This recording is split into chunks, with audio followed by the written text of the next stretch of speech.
Ranji had been less than a month in Rajpur when he discovered the pool in the forest. It was the height of summer and his school had not yet opened, and, having as yet made no friends in this semi-hill station, he wandered about a great deal by himself into the hills and forests that stretched away interminably on all sides of the town. It was hot, very hot at that time of the year, and Ranji walked about in his vest and shorts, his brown feet white with the chalky dust that flew up from the ground.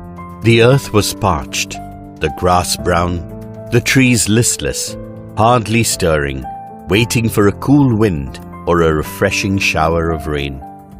It was on such a day, a hot, tired day, that Ranji found the pool in the forest. The water had a gentle translucency, and you could see the smooth round pebbles at the bottom of the pool. A small stream emerged from a cluster of rocks to feed the pool. During the monsoon, this stream would be a gushing torrent, cascading down from the hills, but during the summer, it was barely a trickle.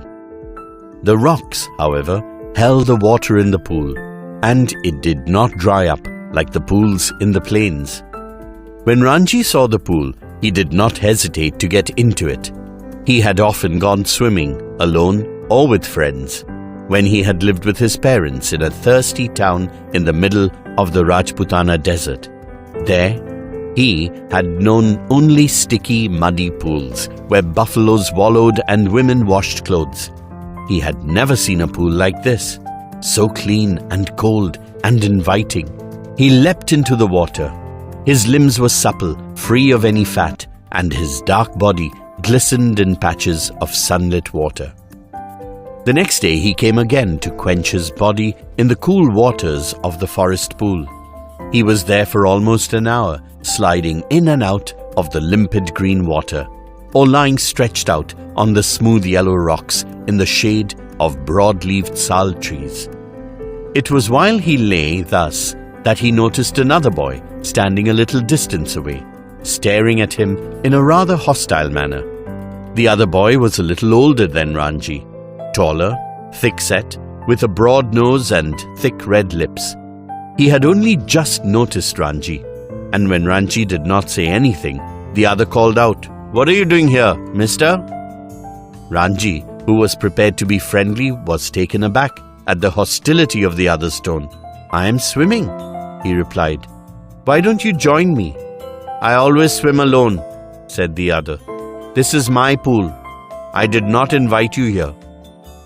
The stranger strode up to Ranji, who still sat on the rock, and, planting his broad feet firmly on the sand, said, as though this would settle the matter once and for all, "Don't you know, I am a warrior. I do not take replies from villagers like you." "So, you like to fight with villagers?" said Ranji. "Well, I am not a villager. I am a fighter." "I am a warrior. I am a fighter." They had reached an impasse. One had said he was a warrior, the other had proclaimed himself a fighter. There was little else that could be said. "You understand that I am a warrior?" said the stranger, feeling that perhaps this information had not penetrated Ranji's head. "I have heard you say 3 times, replied Ranji. "Then why are you not running away?" "I am waiting for you to run away." "I will have to beat you," said the stranger, assuming a violent attitude, showing Ranji the palm of his hand. "I am waiting to see you do it," said Ranji. "You will see me do it," said the other boy. Ranji waited. The other boy made a strange hissing sound. They stared at each other in the eye for almost a minute. Then the warrior slapped Ranji across the face with all the force he could muster. Ranji staggered, feeling quite dizzy. There were thick red finger marks on his cheek.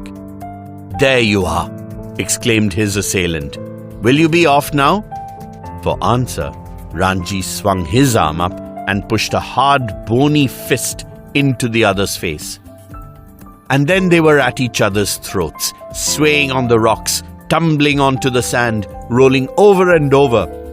Their legs and arms locked in a desperate, violent struggle, gasping and cursing, clawing and slapping, they rolled into the shallows of the pool.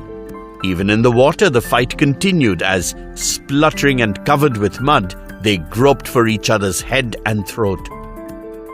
But after 5 minutes of frenzied, unscientific struggle, neither boy had emerged victorious. Their bodies heaving with exhaustion, they stood back from each other, making tremendous efforts to speak. "Now, do you realize I am a warrior?" gasped the stranger. "Do you know I am a fighter?" said Ranji with difficulty. They gave a moment's consideration to each other's answers, and in that moment of silence, there was only their heavy breathing and the rapid beating of their hearts. "Then you will not leave the pool?" said the warrior. "I will not leave it," said Ranji.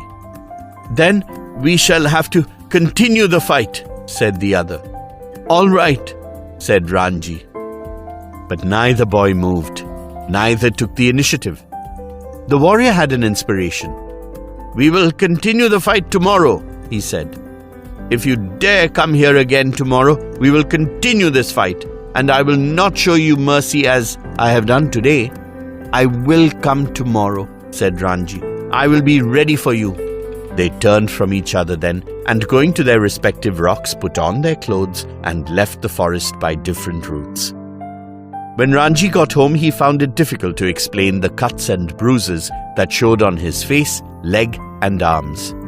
It was difficult to conceal the fact that he had been in an unusually violent fight, and his mother insisted on his staying at home for the rest of the day.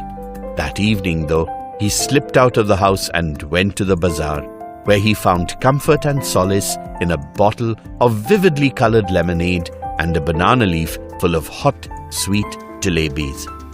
He had just finished the lemonade when he saw his adversary coming down the road. His first impulse was to turn away and look elsewhere. His second, to throw the lemonade bottle at his enemy.